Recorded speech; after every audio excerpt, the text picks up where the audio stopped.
Anne-Sophie Lapix versus Léa Salamé, cette séquence exhumée qui vaut le détour. Le 19 juin, Léa Salamé succède à Anne-Sophie Lapix au JT de France 2. Une ancienne séquence évoque un pic entre les deux. C'est un tournant décisif pour Léa Salamé. Après plus de 8 ans de présence à la tête de la matinale de France Inter avec Nicolas Demorand, la journaliste s'apprête à prendre les commandes du 20h de France 2. Cette annonce officielle a été faite le 19 juin par France Télévisions. Figure incontournable du paysage audiovisuel, Léa Salamé succède ainsi à Anne-Sophie Lapix. Et cette dernière lui a envoyé un message énigmatique. Cette nomination en ferait rêver plus d'un.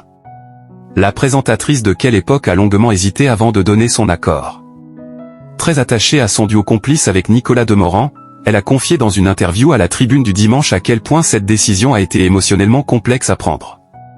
Une passation avec Anne-Sophie Lapix pas si douce pour Léa Salamé, l'annonce du remplacement de Léa Salamé au JT de 20h sur France 2 a été ponctuée par une image. En story Instagram, Anne-Sophie Lapix a publié une photo de son bureau à France Télévisions.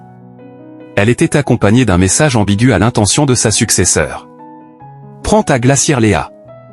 Sur la photo, un thermomètre affiche 30,5 degrés Celsius, une référence possible à la chaleur des locaux, ou à la pression du poste. Ce clin d'œil à première vue humoristique a pourtant été interprété par beaucoup comme une petite pique.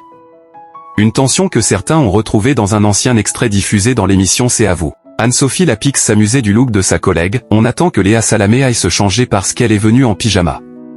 Ce à quoi Léa Salamé a répondu, mi-amusée, mi-piquée, vous voyez, ça fait une demi-heure qu'elle se moque de ma tenue. Dans les colonnes de la Tribune du dimanche, Léa Salamé a livré un témoignage sincère, sans langue de bois.